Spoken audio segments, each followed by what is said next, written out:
दोस्तों नमस्कार, मैं राजीव सचदेवा जशनूर से। हरियाणा की सबसे बेहतरीन सड़क उस रोड को पर मड़ावाला से शुरू होती है बरोटीवाला तक, हिमाचल के अंदर जाके लगती है। इतनी लाजवाब सड़क है कि ये नहीं समझ आता कि सड़क में खड्डे हैं कि खड्डों में सड़क है।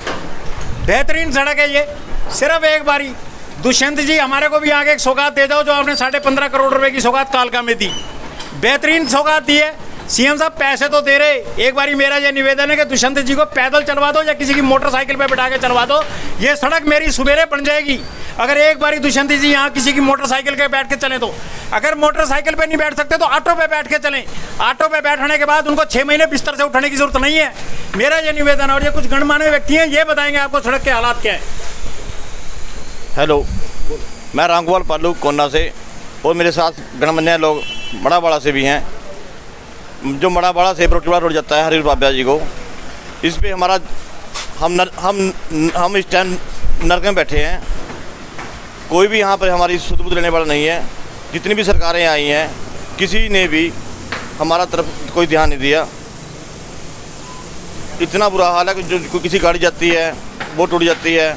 कोई लेडीज प्रेग्नेंट है, उसको हॉस्पिटल जाने की ज़रूरत नहीं है, बच्चा यहीं हो जाता है। बाकी भाई साहब बोलेंगे। सर आप प्लीज़ अपनी बात बताएं, अगर आप कुछ कहना चाहते हैं सरकार को तो बताएं। मेरी तो यही बात है सरकार से कि देखो, यहाँ जो भी हम एमएलए बने हैं, मौजूदा भी हैं और पुराने भी हैं, किसी ने मड़ावाड़ा, ये गांव कोन्ना मड़ावाड़ा के अंदर किसी ने विकास नहीं करवाया। और सबसे मेन सड़क है ये जो हिमाचल को टच करती है। और यहाँ पर हर पंजाब, हिमाचल, हरियाणा के लोग आई जाई करते हैं। करोड़ों का यहाँ पर बिजनेस है, पर आज तक किसी ने रोड के ऊपर आके ये नहीं देखा कि यहाँ कोई खड्डा है या कुछ है। हज़ारों लाखों की बात जाती है गाड़ी, दिन रात चल रहा है। आप जब मर्जी आके देख सकते हैं कि दिन रात यहाँ पर इतनी गाड़ियाँ जाती है कि गिनती की भी करना वो है। सरकार से क्या निवेदन करते हैं? सरकार से यही निवेदन करें कि यहाँ इसका विकास कराए। सर आप सभी व्यक्ति कर सकते हैं निवेदन? हाँ जी, हाँ जी। आप सभी व्यक्ति चाहते हैं कि सड़क बने? बहुत बहुत मेहरबानी आपकी, धन्यवाद।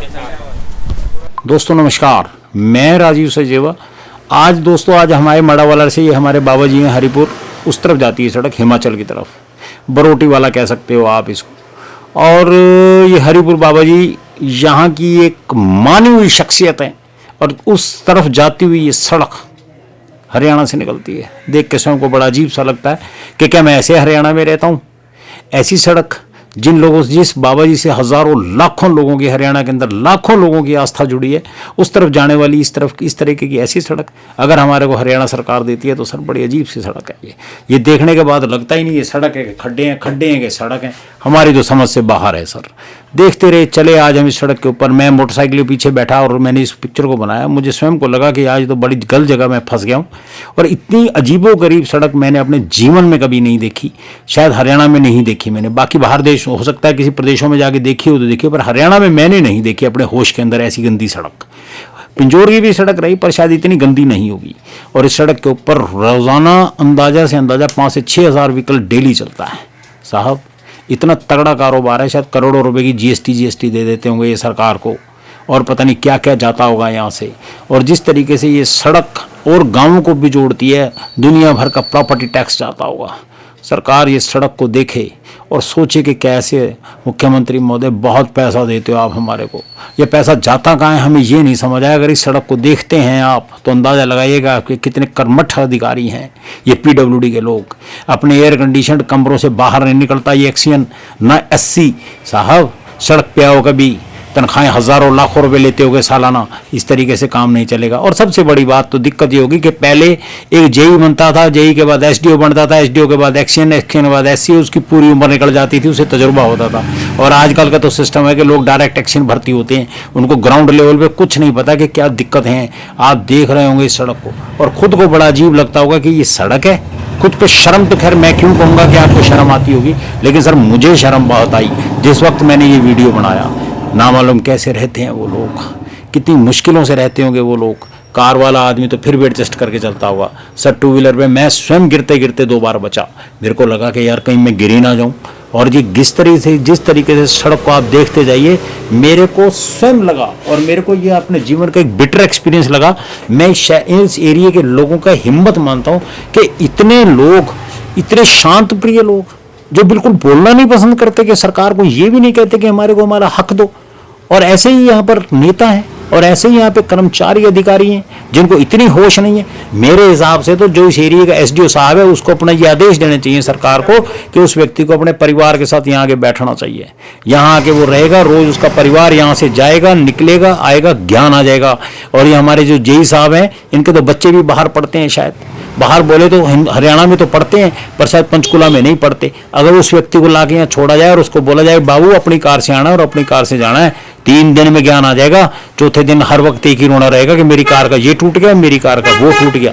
ये तो सरकार पैसा दे रही है, इनकी गाड़ियां चल रही हैं, सरकार की गाड़ियों में ऐश करते हुए ये अधिकारी बिल्कुल इस यहाँ पे एसडीओ, एक्शन और एससी और हो सके तो चीफ इंजीनियर को भी एक यहाँ पे कमरे किराए पे लेके देना चाहिए सरकार को, सिर्फ एक कमरा, ताकि उसको एहसास हो सके कि यहाँ रहने वाले लोग कितनी कितनी मुश्किलों से रहते हैं, कितनी कितनी मुश्किलों में आते हैं। कोई स्ट्रीट लाइट तक नहीं है यहाँ पे, ना मालूम अंधेरों में कैसे चलते होंगे लोग। मुझे तो खुद को बड़ा अजीब लग रहा है। और साहब कोई 15 करोड़ की सौगात दे रहा है, कोई 20 करोड़ की, कोई 40 करोड़ की, कोई 15 करोड़ रुपए की। वो जो सड़क पे लग रहे हैं मुझे तो नहीं लगता वहाँ 15 करोड़ रुपए, वो तो धक्के से पूरे हो रहे हैं। वे किसी तरीके से ठेकेदार को मोबिलाइज कर रही है सरकार, या फिर अपने कर्मचारियों की तो जय जयकार है ही। साहब इसमें से 1 करोड़ रुपए लेके यहाँ भी लगा देते, आपके बुजुर्गों को, जो आप बुजुर्ग नेता है ना, आपकी आने वाली पीढ़ियों को आशीर्वाद देते, यहाँ के लोग आपके लिए अरदास करते कि ऐसे नेता होने चाहिए। मेरे तो सिर्फ एक निवेदन ही कर सकता हूँ मैं तो कि सीएम साहब एक दिन सरप्राइज विजिट यहाँ भी करो, आके देखो। अगर हमारी आस्था से जुड़े हरिपुर वाले बाबा जी के लिए सड़क नहीं बनवा के दे सकती ना सरकार, तो शायद सरकार को इस एरिया से वोट लेने का भी कोई अधिकार नहीं बनता। आस्था से जुड़ी हुई सड़क। और एमएलए साहब आपने कभी कोशिश की? आपको तो करोड़ों रुपए शायद फंड में आता होगा, सुनने में तो यही आता है कि सरकार देती है एक एमएलए को करोड़ों रुपया फंड। साहब आप ही बनवा देते, आप आधा पैसा डालते तो आधा पैसा तो शायद गांव के लोग या यहाँ पर ये लोग काम कर रहे हैं, जो लोग रह रहे हैं, जिनकी दुकानें, शायद वो भी कुछ इकट्ठा करके दे देते कि एक सड़क बन जाती।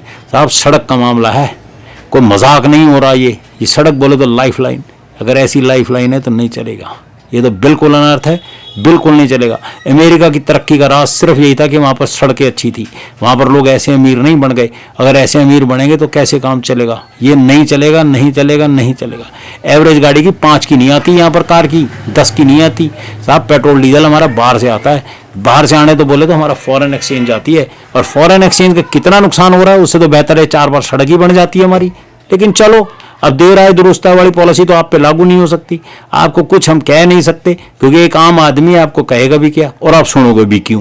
क्योंकि ना तो ना आपके नेताओं को पसंद है, ना आपको किसी अधिकारी को पसंद है कि कोई एक आम आदमी आके आपको समझाना शुरू करे। वो तो आम आदमी को एक गधा समझते हैं, शायद बेवकूफ़ भी समझते हैं, तो कोई बड़ी बात नहीं है। उनके लिए कोई मतलब नहीं है। आपके एसडीओ, एक्सीएन, एससी कुर्सी पे बैठने के बाद आधे पागल हो जाते हैं, जिनको अगर मैं ये कहूँ तो मुझे कोई दिक्कत नहीं है। सब बावले हैं ये लोग, इनको बोलो काम करें, निकले अपने एयर कंडीशन कमरों से बाहर और आएं और देखें आम आदमी कितनी मुश्किलों से देख रहा है। धन्यवाद दोस्तों, उम्मीद रखता हूँ जल्दी बनेगी ये सड़क। धन्यवाद।